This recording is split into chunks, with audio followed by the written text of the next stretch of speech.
de esportes aqui, mas vamos falar do que acontece fora de campo, né? Não nos bastidores dos clubes, mas nas arquibancadas, porque tem muito ouvinte da Rádio Bandeirantes que está acompanhando a discussão sobre volta de torcida aos estádios, está participando conosco e a gente tem acompanhado de perto aí as discussões para a retomada das torcidas nas arquibancadas. João Paulo Capelanes, você acredita na volta das torcidas? Qual a última informação que você tem aí? Quando isso deve acontecer? Já no Brasileirão das próximas rodadas, nós podemos ter torcida nas arquibancadas, Capelanes? Bom dia. Bom dia Pedro, bom dia Thaís, aos ouvintes da Rádio Bandeirantes. Eu particularmente acredito pelo que eu venho conversando com alguns dirigentes do futebol brasileiro e vou explicar o porquê.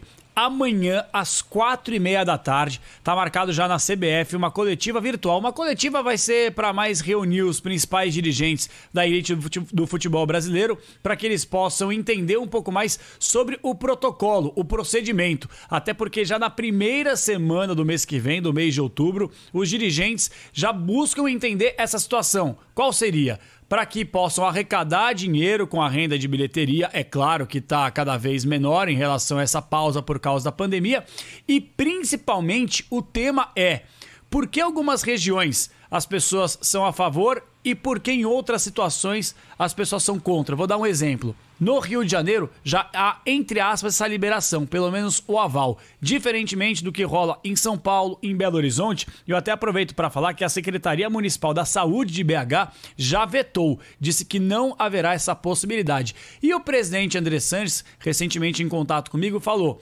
se for para ter torcedor do Rio de Janeiro e nós não tivermos essa possibilidade, nós não jogaremos, não entraremos em campo no Campeonato Brasileiro. Então, por isso, a CBF, entendendo essa situação, vai reunir os principais dirigentes da elite do futebol amanhã às 4h30 da tarde numa conferência virtual. Bem, colocando aqui para o nosso ouvinte, no fim das contas, quem toma essa decisão é cada prefeito. Perfeito. Pela decisão que foi tomada pelo Supremo Tribunal Federal lá atrás, no começo da pandemia, cabe aos governadores e, em última análise, aos prefeitos, as decisões sobre a administração prática. O que a gente viu acontecer recentemente, por exemplo, agora em São Paulo? A sinalização do governo do estado que sim, poderia haver retomada das aulas a partir de 7 de outubro e na cidade de São Paulo, a prefeitura dizendo ainda não dá, ainda é cedo. A prefeitura pode tomar uma decisão mais restritiva. Ela não pode tomar uma decisão mais radical na abertura do que aquela que é sinalizada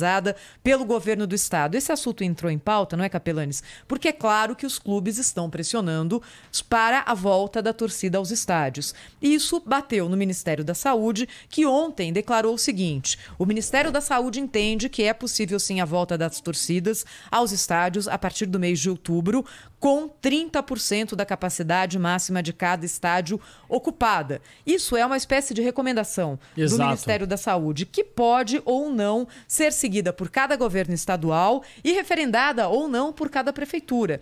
Então, a gente vai ter uma situação muito interessante caso alguns estados e algumas prefeituras autorizem a volta de torcidas e outros não. Porque aí um time jogará em casa, por exemplo, sem torcida, e no campo adversário com a torcida do adversário. E vale lembrar isso cria um ingrediente de injustiça dentro do Campeonato Brasileiro. E foi o que eu ouvi dos dirigentes, causa um prejuízo técnico muito grande e boa parte das prefeituras não se manifestou. Por exemplo, a Prefeitura de Bragança Paulista, diferentemente da Prefeitura de São Paulo, não se manifestou ainda, está esperando justamente essa reunião que haverá amanhã às 4h30 da tarde para a gente poder entender. Mas é um debate, é uma polêmica muito grande para entender se é justo ou se é injusto, se é o momento ou se ainda está muito cedo. Mas temos que considerar que somos um país com dimensões continentais, né? É muito fácil você falar isso na Europa, onde o país é pequenininho. Aqui, uma região pode ter uma situação de coronavírus diferente da outra. É verdade, mas você pode também ter um governo ali mais, digamos, liberal na política de reabertura do coronavírus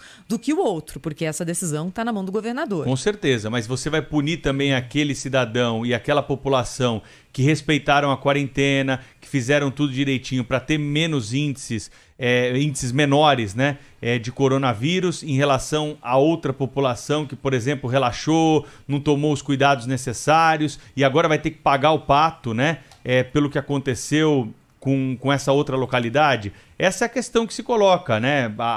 As flexibilizações, elas não acontecem de forma uniforme pelo Brasil. Tanto é que tem estado que liberou antes, bar, restaurante, tem estado que liberou depois, teve lockdown. É um campeonato nacional, não é? É um campeonato nacional, tem regras isonômicas. Mas você não vai lotar o estádio, né? Não é uma diferença assim gritante. Vão ser alguns torcedores. Maracanã, estamos falando aí de 20, um pouco mais de 20 mil torcedores. Quantos cabem no Maracanã? 60 mil, apertando bem. Mas o problema também é a chegada até o local. Aí que tá. Como é que faz pro público chegar? Vai lotar metrô? O pessoal vai se aglomerar fazendo, por exemplo, como tem na Neoquímica Arena, antes das partidas, tradicionalmente o esquenta da Fiel. A gente sabe como é que funciona. Não, mas isso não vai poder acontecer, né, Capelani? Então, mas isso estamos falando de Brasil, Quando você né? liberou praia, você não imaginava que você teria uma multidão, ainda mais no mês de inverno, né? Durante uma temporada de inverno, uma multidão na praia. Mas fez calor, todo mundo foi pra praia, houve aglomeração. Então é uma situação que não se imaginou. E 2 semanas depois, o que aconteceu? Aumentou o número. Sim. Né? Então é polêmico justamente por causa disso. E aí, até para finalizar, porque é muito importante, conversei com um dirigente mineiro ontem para entender um pouco mais essa situação. Ele falou assim: poxa vida, nós somos contra, mas eu já ouvi de dirigente de São Paulo que usou a Fórmula 1 como uma medida para convencer a ideia de termos público. Por exemplo, a gente vai ter o Grande Prêmio de Sochi na Rússia neste fim de semana.